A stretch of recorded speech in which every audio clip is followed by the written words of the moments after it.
হযরত উলামায়ে কেরাম, মুহতারাম হাজিরিন, আমি আপনাদের এখানে আসার পরে জানতে পারলাম এই জলসাটা ইসলাহি জুরের নামে আয়োজিত হয়েছে।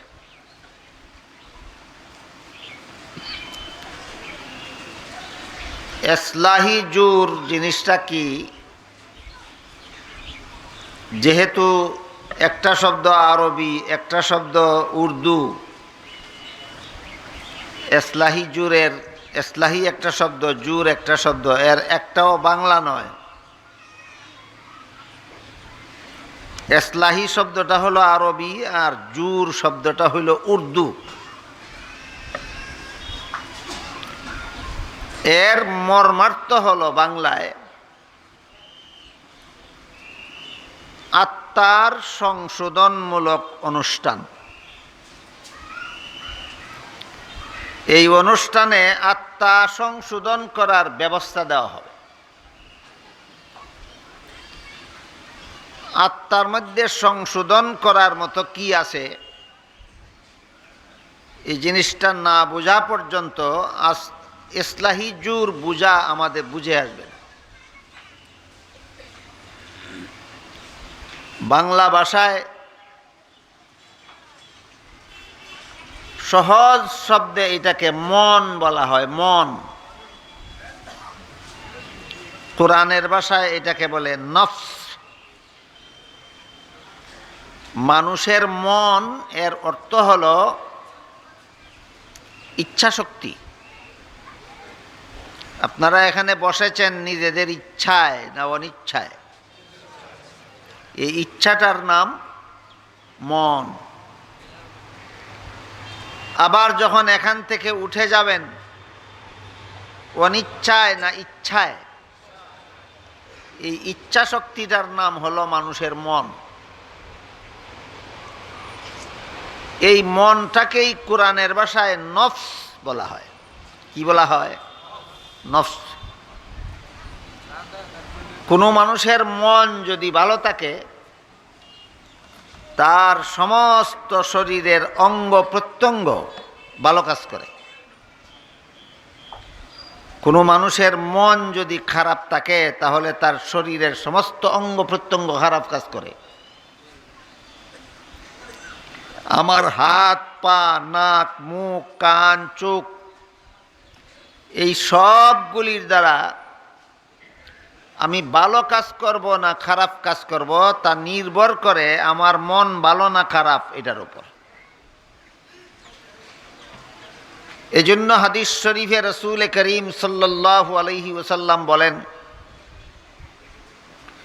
মানুষের শরীরের মধ্যে একটা অংশ আছে, এটাকে আরবি ভাষায় বলে কলব, বাংলায় বলে অন্তর, আরো সহজে আমরা বলি মন। মন যখন ভালো থাকে তখন তার সমস্ত কাজ ভালো হয়। মন যদি খারাপ হয়, তার সবগুলি কাজ খারাপ হয়। এই মনটা, মানুষের নফসটা, বাংলায় যেটাকে মন বলে, কোরআনের ভাষায় সেটাকেই নফস বলে। এই নফস বা মনটা হলো কৃষকের ক্ষেতের মতো। কৃষক যদি তার ক্ষেতে ভালো ফসল ফলাইতে চায়, তাহলে ক্ষেতে মেহনত করতে হয়, চাষাবাদ করতে হয়। আপনারা কি জানেন, ক্ষেতে চাষ না করলে ফসল ফলে না? কিন্তু ক্ষেতে চাষাবাদ না করলেও আগাছা এমনিই ফলে। বলেন, আগাছা ফলাইতে হয় না এমনিই ফলে? কিন্তু ফসল ফলাইতে হয়। তেমনিভাবে মানুষের মন বা নফস, এই জিনিসটা কৃষকের ক্ষেতের মতো। যদি আপনি চেষ্টা করে মেহনত করে কিছু সুস্বভাবের ফসল এখানে ফলান, তাহলে ফসলগুলি ফলবে এবং এই ফসলগুলি আপনি পরকালে জান্নাতে গিয়া উপভোগ করবেন। মনের ক্ষেতের মধ্যে এই সুফসলগুলি যারা ফলায় না,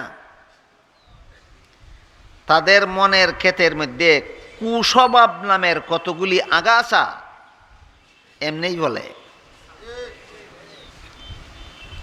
মনের স্বভাব দুই রকম, একটা সুস্বভাব, একটা কুস্বভাব।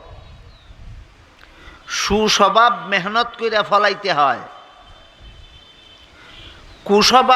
সুস্বভাব মেহনত করে মনে না ফলাইলে কুস্বভাব মনে এমনি ফলে। বুঝে থাকলে বলেন, মানুষের মন বা নফসটা কিসের মতো? কৃষকের ক্ষেতের মতো। উদাহরণ বুঝতে পারছেন? খেতে ফসল ফলাইতে চাইলে অবশ্যই খেতে গিয়া মেহনত করতে হবে, কৃষকের কাজ করতে হবে। যে কৃষক খেতে যায় না, ফসল ফলাবার কাজ করে না, চাষাবাদ করে না, সেই কৃষকের খেতে আগাছা ফলাইতে হয় না এমনিই ফলে। ঠিক তেমনিভাবে মানুষের নফস বা মন এরকম কতগুলি সুস্বভাব, এগুলি মনের ক্ষেতের ফসল, মেহনত করে ফলাইতে হয়। তা না করলে কতগুলি কুস্বভাব মনের ক্ষেতে এমনিই ফলে। কুস্বভাবগুলি মনের ক্ষেতে এমনিই ফলে। আমি এক দুইটা সুস্বভাবের কথাও বলি, এক দুইটা কুস্বভাবের কথাও বলি। আপনাদের কারো ক্ষেতে যদি, মনের ক্ষেতে যদি কুস্বভাবের আগাছা ফলে থাকে, তাহলে আপনারা টের পাবেন। আমি মনের ক্ষেতের দুই একটা কুস্বভাবের কথা বলি। কারো মনের ক্ষেতে যদি এই কুস্বভাবের আগাছাগুলি থাকে, তাহলে আপনি বুঝতে পারবেন যে আমার মনের ক্ষেতে এই আগাছাগুলি আছে। মনের ক্ষেতের মধ্যে যত আগাছা, কুস্বভাব নামের আগাছা ফলে, এর মধ্যে একটা আগাছার নাম দুনিয়ার লোভ। একটা আগাছার নাম দুনিয়ার লোভ। দুনিয়ার লোভ মানুষকে ইবাদত বন্দেগীর থেকে ফিরাইয়া রাখে, আখেরাতে জান্নাতে যাওয়ার রাস্তার থেকে ফিরাইয়া রাখে। কোন জিনিসের লোভে? দুনিয়ার লোভে। এটাকে তরিকতের ভাষায় বলা হয় হুব্বে দুনিয়া। তরিকতের ভাষায় বলা হয় হুব্বে দুনিয়া। এই দুনিয়ার লোভের কয়েকটা স্তর আছে। প্রথমত, দুনিয়ার লোভ দুই প্রকার, একটা হালাল, একটা হারাম। চোর চুরি করে আখেরাতের লোভে না দুনিয়ার লোভে? হালাল না হারাম?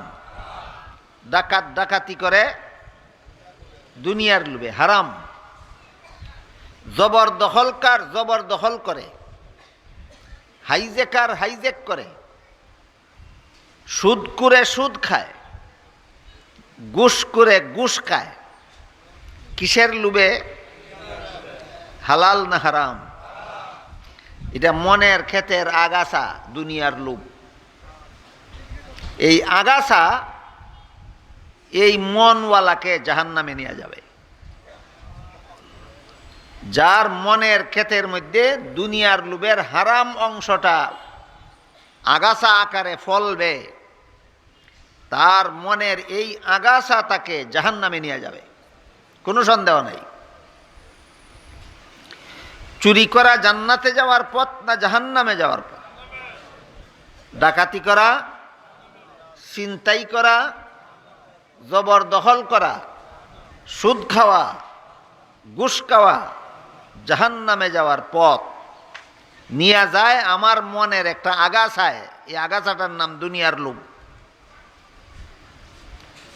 এই দুনিয়ার লোভের আরেকটা অংশ আছে হালাল। যেমন কৃষক তার ক্ষেতে ধান ফলায়, আলু ফলায়, তরকারি ফলায়, লোভ না থাকার কারণে না লোভ আছে? লোভ আছে, কিন্তু হারাম না হালাল? দোকানদার ব্যবসা করে মুনাফা অর্জনের জন্য, মুনাফা অর্জনটা কি দুনিয়ার লোভ নয়? কিন্তু হারাম না হালাল? হালাল। চাকরিজীবী চাকরি করে বেতনের জন্য, বেতন পাওয়ার লালসাটা কি দুনিয়ার লোভ নয়? কিন্তু হারাম না হালাল?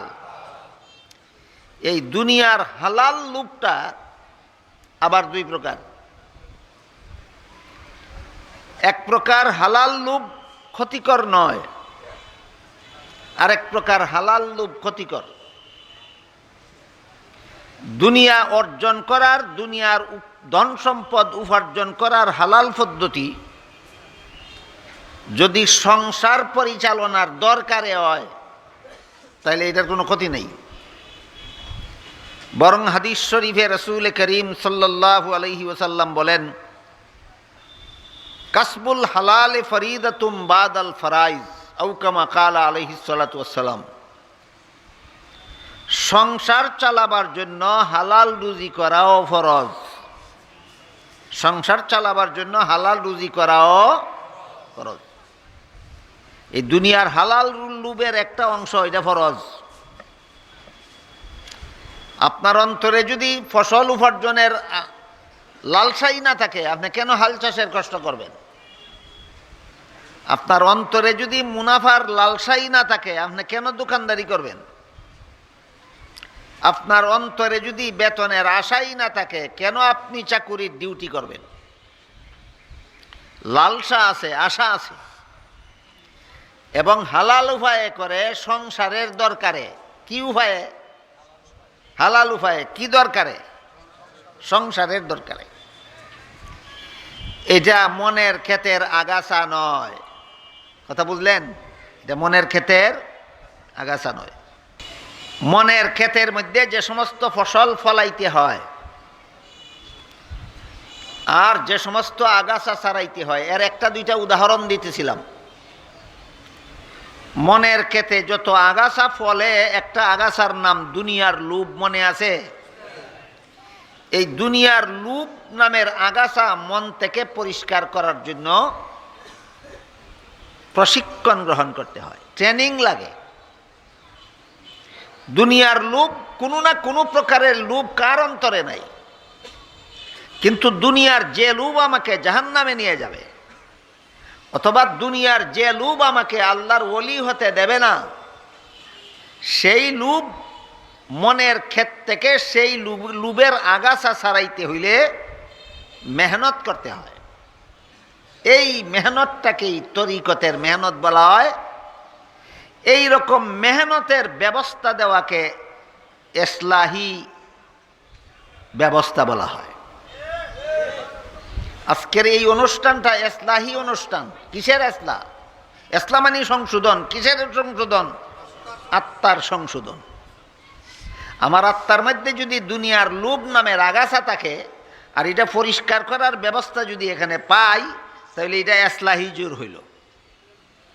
আমার আত্মার মধ্যে যদি আগাছা থাকে আর এটা পরিষ্কার করার ব্যবস্থা যদি এই সম্মেলনে না পাই, এটা ইসলাহি জোর হইল না।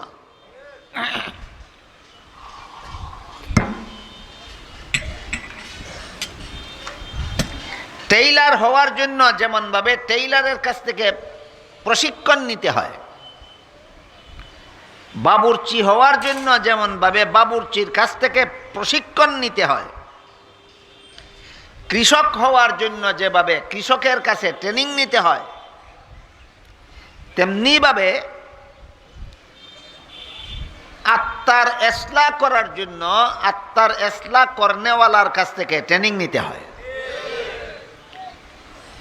ট্রেনিং দাতার নাম খাঁটি পীর, আর এই ট্রেনিং গ্রহণ করনেওয়ালার নাম মুরিদ, আর এই ট্রেনিংটার নাম তরিকতের মেহনত। ট্রেনিংটার নাম বুঝে থাকলে বলুন, তরিকত ফেডারেশনে হাসিল হয় না মেহনতে হাসিল হয়? তরিকত ফেডারেশন কইরা সমস্ত সুদকুরদেরকে সদস্য বানায় লইলে ফেডারেশনের, যত সুদকুর, যত ঘুষকুর, যত মদকুর, যত গাঞ্জাকুর, যত বেনমাজি, যত বেফরদা, সবগুলিরে সদস্য বানাইয়া একটা ফেডারেশন করুন, নাম রাখুন তরিকত ফেডারেশন। কেমন হবে? কাগজের মধ্যে মধু লেখলে যেমন জিব্বায় মিঠা লাগে না, না লাগে? ঠিক তেমনি ভাবে তরিকতের মেহনত ছাড়া ফেডারেশন করলে তরিকত হাসিল হয় না। মধু, সত্যিকারের মধু জিব্বায় লাগাইলে পরেই মিঠা লাগে, ঠিক তেমনি ভাবে সত্যিকারের তরিকতের মেহনত করলেই তরিকত হাসিল হয়। এই মেহনত আমি নিজে নিজে করব না যার আত্মা সংশোধন করা আছে তার দ্বারা করাইব? তিনি হইবেন পীর, আমি হইব মুরিদ, আর এই মেহনতটা হবে তরিকতের মেহনত। কথা বুঝেন কিনা দেখেন। তরিকতের মেহনতের ব্যবস্থা যদি এখানে দেওয়া হয়, আমার আত্মা সংশোধনের, আত্মার নামক ক্ষেতের আগাছা পরিষ্কার করার ব্যবস্থা যদি এই সমাবেশে দেওয়া হয়, তাহলে এটার নাম, যথার্থ নাম হবে এসলাহিজুর। কি নাম হইব? বুঝে থাকলে এবার বলতে পারবেন কিসের এসলা? আত্মার এসলা। এসলা মানে সংশোধন। কিসের সংশোধনের আলোচনা হবে এখানে? আত্মার সংশোধনের আলোচনা হবে এখানে। দুনিয়ার ভালোবাসার স্তরগুলি পরিষ্কার বুঝলেন তো? কিছু আছে হারাম। দুনিয়ার যে ভালোবাসা হারাম, এই রকম ভালোবাসা মানুষকে জাহান্নামে নিয়ে যায়। আর একটা আছে হালাল, কিন্তু ওলি হওয়ার পথে বাধা। দুনিয়ার যে পরিমাণ লোভ লালসা হালাল, কিন্তু ওলি হওয়ার পথে বাধা। ইনি অন্যকে ওলি হওয়ার প্রশিক্ষণ দিতে পারবেন না, নিজেই প্রশিক্ষণ গ্রহণ করেন নাই। আর ওলি হওয়ার জন্য গুণ লাগে 5টা।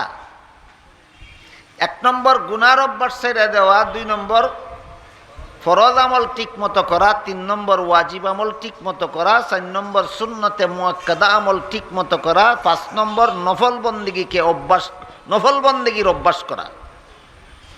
এই 5টার কোনো একটা যার মধ্যে নাই, সে যদি ওলি দাবি করে ভণ্ড। সে যদি ফিরাকি করে ভণ্ড পীর, যদি ফিরাকি করে ভণ্ড পীর। 5টা যার মধ্যে আছে তিনি ওলিও, তিনি খাঁটি পীরও। 5টা যার মধ্যে আছে তিনি ওলিও, খাঁটি পীর। এইরকম 10টা কুস্বভাব আছে মানুষের মনের ক্ষেতের মধ্যে অটোমেটিকলি ফলে। কতটা? যে সমস্ত কুস্বভাব মনের ক্ষেতের মধ্যে ফললে এই কুস্বভাব বান্দাকে জাহান্নামে নিয়ে যায়। এর মধ্যে একটা কুস্বভাবের নাম হুব্বে দুনিয়া। এটা যদি হারাম পর্যায়ের হয়, তাহলে এই কুস্বভাবটাই বান্দাকে জাহান্নামে নিয়ে যায়। জাহান্নাম থেকে বাঁচতে হইলে মনের এই কুস্বভাবের আগাছা সারাইতেই হবে। আর সারাইতে হইলে যার সারানো আছে তার নির্দেশ মতো চলতেই হবে। মনের মধ্যে এইরকম কতগুলি কুস্বভাব আছে? 10টা। 10টার একটার নাম হুব্বে দুনিয়া। এই 10টা কুস্বভাবের মধ্যে আর একটা কুস্বভাবের নাম অহংকার। কি নাম? অহংকার। হাদিস শরীফে রাসূল করিম সাল্লাল্লাহু আলাইহি ওয়াসাল্লাম বলেন, যার অন্তরে সরিষার বিন্দু পরিমাণ অহংকারও থাকবে, তাকে জাহান্নামে যেতেই হবে। তার নমাজ, তার রোজা, তার হজ, তার যাকাত, তার ইবাদত, তার বন্দেগী, তার তসবিহ, তার ওজিফা তাকে জাহান্নাম থেকে রক্ষা করতে পারবে না। নামাজ, রোজা, ইবাদত, বন্দেগী তারে জাহান্নাম থেকে বাঁচাতে পারবে না যার অন্তরে সরিষার বিন্দু পরিমাণ অহংকার আছে। এই অহংকার জিনিসটা কি? নিজেরে নিজে গুণী মনে করা। নিজেরে নিজে গুণী মনে করা। তা আমার গুণ আছে, আমি কি অস্বীকার করব? শয়তানে এইভাবে ধোঁকাটা দেয়। তরিকতের কাজ যারা করতে চায় শুরু করে, এদের মনের মধ্যে শয়তানে আইয়া এইভাবে জাল বিস্তার করে, এই মেয়া তুমি যে চৌকে দেখো এটা কি তোমার গুণ না, এটা কি অস্বীকার করবা? অস্বীকার করলে তো আল্লাহর সাথে নিমক হারামি হবে। বলেন তো আমরা যে চৌকে দেখি এটা দোষ না গুণ? গুণ। অস্বীকার করলে কি আল্লাহর নিয়ামতের নিমক হারামি হবে না? এই শয়তানে জাল ভাতে কার অন্তরে? তরিকতের মুরিদের অন্তরে। তরিকতের মেহনত যে শুরু করলো তার অন্তরে। কাজী আল্লাহর সাথে যদি নিমক হারামি করতে না চাও, তাহলে চৌকে দেখার গুণ তোমার আছে এটা স্বীকার করা লাগবে। কানে শোনার গুণ যে তোমার আছে এটা স্বীকার করতে হবে। কথা বলার গুণ যে তোমার আছে এটা স্বীকার করতে হবে। আর বিদ্যা বুদ্ধি এলেম কালাম যা কিছু আছে যদি কও নাই তাহলে মিথ্যা হবে, গুনাহগার হবে। তোমার এলেম থাকলে বলতে হবে আমার এলেম আছে, তোমার জ্ঞান থাকলে বলতে হবে আমার জ্ঞান আছে, তাহলে এটা মিথ্যা হবে না, সত্য হবে। এইভাবে শয়তানে ধোঁকা দেয়। এই ধোঁকার থেকে আপনি বাঁচবেন কিভাবে? যতক্ষণ পর্যন্ত কামেল পীরের কাছ থেকে সবক না নিবেন ততক্ষণ পর্যন্ত শয়তানের এই ধোঁকার থেকে নিজের মনকে বাঁচাতে পারবেন না। কামিল পীরের কাছে মুরিদ হইলে কামিল পীরে আপনাকে বলে দেবে যে তুমি যখন টের পাইবা যে তোমার মনে এই কথাটা জাগছে যে আমি চৌকে দেখি এটা আমার একটা গুণ, তে আমি আমার নিজেরে নিজে গুণী মনে করলে দুষ্ট বাধাটা কোথায়? আমার কানে শুনি এটা আমার একটা গুণ, কাজে আমি আমাকে গুণী মনে করলে আপত্তিটা কোথায়? আমার কথা বলার শক্তি এটা একটা গুণ, আমি আমার নিজেকে নিজে, আমার এলেম কালাম বিদ্যা বুদ্ধি এগুলি আমার গুণ, এই কারণে আমি আমার নিজেকে গুণী মনে করলে অসুবিধাটা কোথায়? এমন কোনো কথা যখন মনে জাগবে তখন বুঝে নিবেন শয়তান আপনাকে চক্রান্ত করতেছে। শয়তানের এই চক্রান্ত থেকে মনের এই আগাছা পরিষ্কার করার জন্য একমাত্র পারেন খাঁটি পীর আপনাকে এই কথা বলে দিতে। যখন দেখবা মনের মধ্যে কথাগুলি যাচ্ছে তখনই বুঝে নিবা শয়তানে জাগাইয়া দিছে। তখন তোমার মন রে তুমি জবাব দিবা, এইটাই শয়তান রে জবাব দেওয়া হইব। আমার মনে যখন একটা খারাপ কথা জাগছে, জাগাইয়া দিছে কে? শয়তান। কাজে এই খারাপ কথার জবাব যদি আমার মনকে আমি দেই, এই জবাবটাই শয়তান রে দেওয়া হবে। তুমি তোমার মনকে এই জবাব দিবা, আমার চোখে দেখার গুণ আমার অর্জিত নয়, আল্লাহর দান। আমার কানে শোনার গুণ আমার অর্জিত নয়, আল্লাহর দান। আমার এলেম কালামের গুণ আমার উপার্জন নয়, আল্লাহর দান। আমার বিদ্যা বুদ্ধির গুণ আমার অর্জিত নয়, আল্লাহর দান। কাজেই গুণের কারণে যদি প্রশংসা করতে হয়, যার দান তার প্রশংসা করো, আমার নয়। এই শয়তানে আপনারে অহংকারের বীজ আপনার মনে বুনেছিল, আপনি এই বীজের আগাছার থেকে আত্মরক্ষাকরণের এই হইল পথ। আমার কথা বুঝে থাকলে বলুন, নিজেকে নিজে গুণী বাবাটা অহংকার নয় কি? নিজেরে নিজে গুণী বাবার জন্য শয়তানে যুক্তি পেশ করে কিনা? প্রত্যেকটা মুসলমানের অন্তরে শয়তানে যুক্তি পেশ করে। এই মিয়া তুমি যে চৌকে দেখো এটা কি গুণ না? অস্বীকার করলে তো আল্লাহর সাথে নিমক হারামি হবে। তাহলে তুমি কেন বলো না আমি চৌকে দেখার গুণে গুণী? এটা শয়তানের প্রশ্ন। জবাব কোথাও পাবেন না, একমাত্র খাঁটি পীর আপনাকে জবাব শিক্ষা দিবে। যখন মনের কোনায় এই প্রশ্ন জাগবে, সাথে সাথে মনকে বলে দিবেন, এইটাই শয়তানকে বলে দেওয়া হবে, এই গুণ আমার নিজের উপার্জিত নয়, আল্লাহর দান। কাজে আমার চোখে দেখার গুণের জন্য কোনো প্রশংসা করতে হলে প্রশংসা আল্লাহকে করো, আমাকে নয়। আমার কানে শোনার গুণের জন্য কাকে প্রশংসা করতে হলে আল্লাহকে করো, আমাকে নয়। আমার এলেম কালাম বিদ্যা বুদ্ধির গুণের জন্য কাউকে প্রশংসা করতে হলে আল্লাহকে করো, আমাকে নয়। এই সমস্ত গুণের জন্য আমি প্রশংসা পাওয়ার যোগ্য নই। এই অবস্থা যখন মনের মধ্যে সৃষ্টি হবে, কোন গুণের জন্যই নিজেকে নিজে আপনি প্রশংসা পাওয়ার যোগ্য নন মনে করবেন। আপনার সকল গুণের জন্য একমাত্র আল্লাহকে প্রশংসা পাওয়ার যোগ্য মনে করবেন। মনের এই অবস্থা যখন সৃষ্টি হবে, তখন আপনার মনের ক্ষেতের মধ্যে একটা নূতন ফসল ফলানো হবে। এই ফসলটার নাম শুকুর। বুঝে থাকলে বলুন ফসলটার নাম কি? শুকর। আপনার মধ্যে যত রকমের প্রশংসার জিনিস আছে সবগুলির জন্য, একটার জন্য আপনি নিজে প্রশংসা পাওয়ার যোগ্য নন। সবগুলি গুণের জিনিসের জন্য একমাত্র আল্লাহ হলেন প্রশংসা পাওয়ার যোগ্য। এই মনোভাব যখন আপনার সৃষ্টি হয়ে যাবে, তখন আপনার মনের ক্ষেতের মধ্যে একটা ফসল ফলল, ফসলটার নাম শুকর। এছাড়া যতক্ষণ পর্যন্ত আপনি কোনো গুণের জন্য নিজেকে নিজে গুণী মনে করবেন, ততক্ষণ পর্যন্তই আপনি অহংকারী। যতক্ষণ পর্যন্ত আপনার কোনো গুণের জন্য নিজেকে নিজে গুণী মনে করবেন, ততক্ষণই আপনি অহংকারী। এই অহংকারটা হইল মনের ক্ষেতের একটা আগাছা। বলুন, নিজে নিজে সাফ করা যায় না খাঁটি পীরের দ্বারা সাফ করাইতে হয়? খাঁটি পীরের দ্বারা সাফ করাইতে হয়।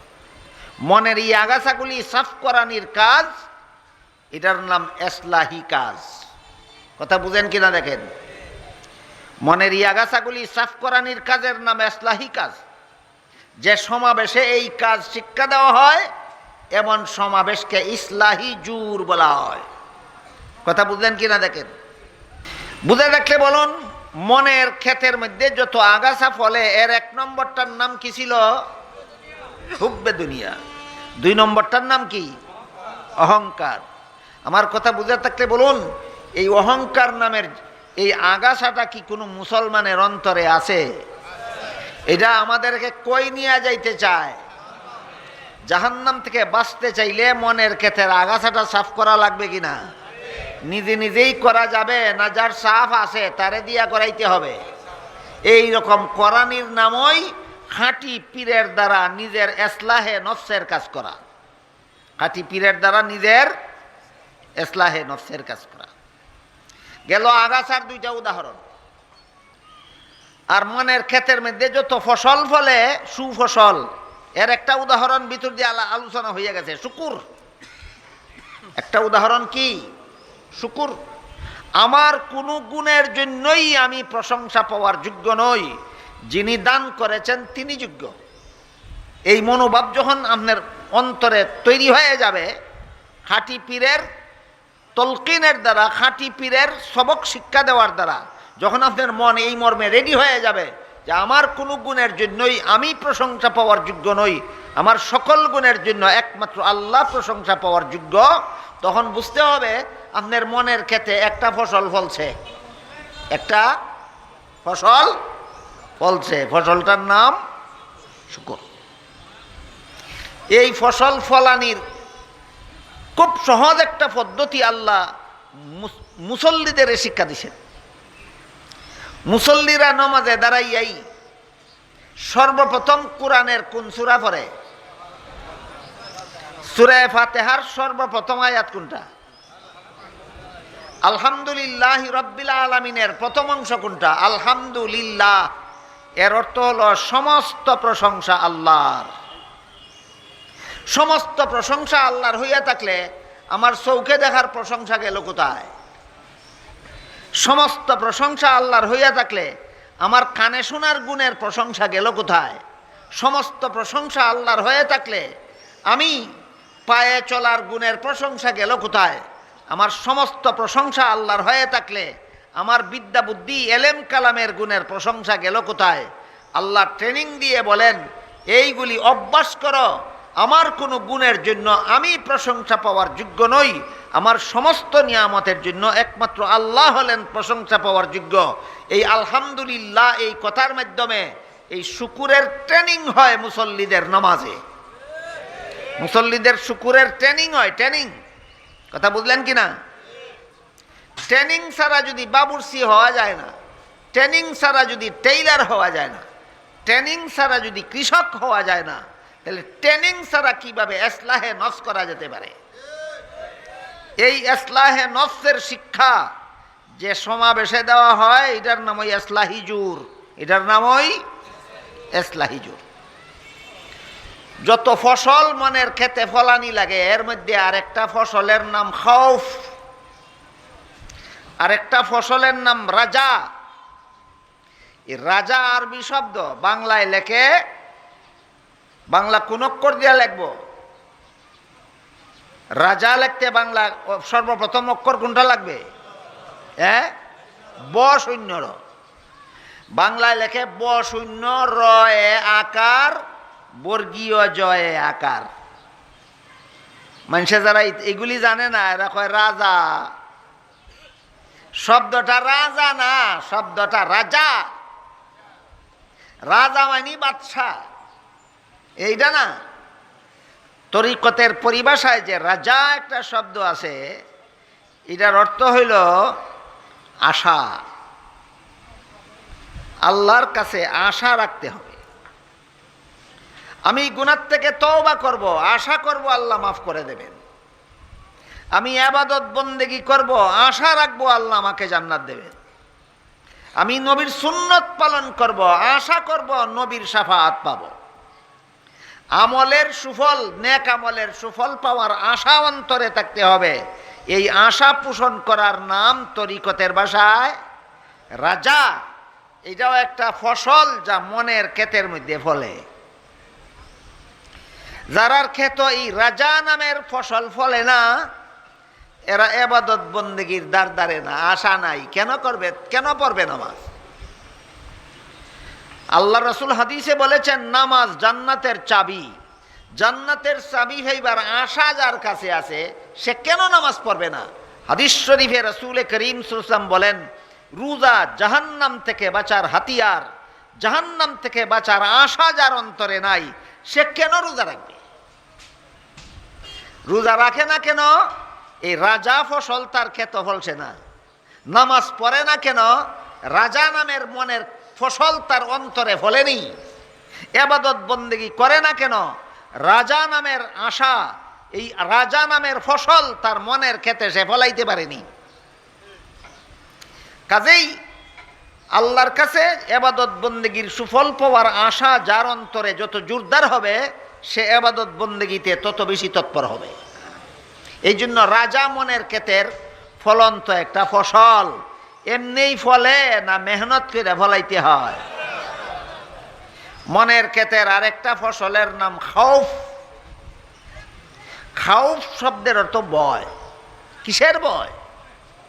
গুনাহ করলে জাহান্নামে যাইতে হবে, এই কথার ভয়। গুনাহ করলে জাহান্নামে যেতে হবে, গুনাহ করলে জাহান্নামে যেতে হবে, এই ভয় যার অন্তরে যত বেশি থাকবে, সে গুনাহ থেকে তত বেশি দূরে থাকবে। যে যত বেশি গুনাহে লিপ্ত, তার খাউফ গুণের তত অভাব। বুঝে থাকলে বলুন, মনের মধ্যে খাউফ নামের ফসল না ফলাইলে কি হয়? গুনাহে লিপ্ত হয়। মনের ক্ষেতের মধ্যে রাজা নামের ফসল না ফলাইলে কি হয়? ইবাদত বন্দেগীর দ্বারে কাছে আসতে চায় না। কথা বুঝলেন কিনা দেখুন। এই কথাগুলি ইসলাহে নফসের সাথে সম্পর্কিত কিনা, দুনিয়ার লোভ মন থেকে সারাতে হবে কিনা, অহংকার মন থেকে দূর করতে হবে কিনা, শুকুর মনে সৃষ্টি করতে হবে কিনা, খাউফ মনে সৃষ্টি করতে হবে কিনা, রাজা মনে সৃষ্টি করতে হবে কিনা, এইগুলি আর কোথায় হবে যদি ইসলাহি জুড়ে না হয়? এইগুলির নাম ইসলাহে নফস। যে সমাবেশে এইগুলি করা হয়, এর নাম ইসলাহি জুর। এই কথাগুলি বুঝলে এতক্ষণে আমি আশা করি আমি যে আয়াত এবং হাদিস তিলাওয়াত করেছিলাম তা সহজে বুঝে ফেলবেন। আল্লাহ পাক রব্বুল আলামিন বলেন, ওয়া নাফসিন ওয়া মা সাওয়াহা ফাআলহামাহা ফুজুরাহা ওয়া তাকওয়াহা قد أفلح من زكاها وقد خاب من دساها। আমি মানুষের মনের কসম খাইয়া বলতেছি, মনকে মানুষের উপযোগী করার কসম খাইয়া বলতেছি। মানুষের মনের মধ্যে আমি গুনার কাজের মজা বুঝারও যোগ্যতা দান করেছি, গুনার কাজের সাজা বুঝারও যোগ্যতা দান করেছি। মজার লোভে যারা গুনায় লিপ্ত হয়, এদের মন তাকে নাপাক। সাজার ভয়ে যারা গুনাহ ছেড়ে দেয় তাদের মন হয় পাক পবিত্র। এবার বলুন, মন নাপাক হয় কিনা? কেমনে? গুনার লোভে, মজার লোভে গুনাহ করলে মন নাপাক হয়। আছে কি বাংলাদেশের কোন মুসলমানের মন নাপাক? মজার লোভে গুনাহ করে কি কোনো মুসলমান? যদি কেউ করে তাহলে তার মনটা পাক না নাপাক? নাপাক। এই মজার লোভ গুনাতে মন থেকে বের করে সাজার ভয়, ওই যে খাউফ, সাজার ভয় মনে ঢুকাইলে আর কোনোদিন গুনার সাহস করবে না। অতীতের গুনাহগুলিও আল্লাহ মাফ করে দেবেন। এটার নাম তাজকিয়ায়ে নফস। এটার নাম মন আত্মা পবিত্রকরণ, মন পাক করা। আল্লাহ বলেন, কাদ আফলাহা মান যাক্কাহা ওয়া কাদ খাবা মান দাসসাহা। যে ব্যক্তি তার মনকে পাক করতে পারলো, গুনার মজার লোভ মন থেকে বের করতে পারলো, গুনার সাজার ভয় মনে ঢুকাইয়া গুনার থেকে বিরত থাকতে পারলো, আল্লাহ বলেন তার জীবন সফল হয়ে গেল। সফল কারে কয়? অন্য আয়াতে আল্লাহ বলেন, মান যুহজিহা আনিন নারি ওয়া উদখিলাল জান্নাতা ফাকাদ ফাজ। যে ব্যক্তি জাহান্নাম থেকে বাঁচতে পারলো, জান্নাত লাভ করতে পারলো, সেই ব্যক্তি সফল। মনের থেকে গুনার মজার লোভ বাইর করতে পারলে আমি জাহান্নাম থেকে বাঁচতে পারবো। সাজার ভয় মনে ঢুকাইয়া আমি ইবাদত বন্দেগীতে লিপ্ত হইতে পারলে, রাজা নামের ফসল আমার মনের খেতে ফলাইতে পারলে আমি জান্নাত লাভ করতে পারবো। আল্লাহ বলেন তোমার জীবন সফল। জাহান্নাম থেকে বাঁচতে পারলে জীবন সফল, জান্নাত লাভ করতে পারলে জীবন সফল। হাদিস শরীফে রাসূল বলেন, ইন্না ফিল জাসাদি মুদগাতান ইযা সালুহাত সালুহাল জাসাদু কুল্লুহু ওয়া ইযা ফাসাদাত ফাসাদাল জাসাদু কুল্লুহু আলা ওয়াহিয়াল কলব। মানুষের মন এমন একটা জিনিস, এটা যদি নষ্ট হইয়া যায় তার সমস্ত নষ্ট কার্যকলাপে সে লিপ্ত হইয়া যায়। মন যদি সংশোধন হইয়া যায় সমস্ত সংশোধিত কাজে সে লিপ্ত হইয়া যায়। এই মনকে সংশোধন করাকে কোরআনের ভাষায় তাজকিয়ায়ে নফস বলা হয়, বাংলা ভাষায় আত্মার সংশোধনী বলা হয়। এই আত্মার সংশোধনীকেই ইসলাহে নফস বলা হয়। যে সমাবেশে ব্যবস্থা দেওয়া হয় এই সমাবেশকে ইসলাহি জুর বলা হয়। আল্লাহ আপনাদের আমাদের সবাইকে ইসলাহি জুর কথাটার মর্ম বুঝার এবং এইটাকে কাজে লাগাবার তৌফিক দান করুন। সবাই বলুন আমিন।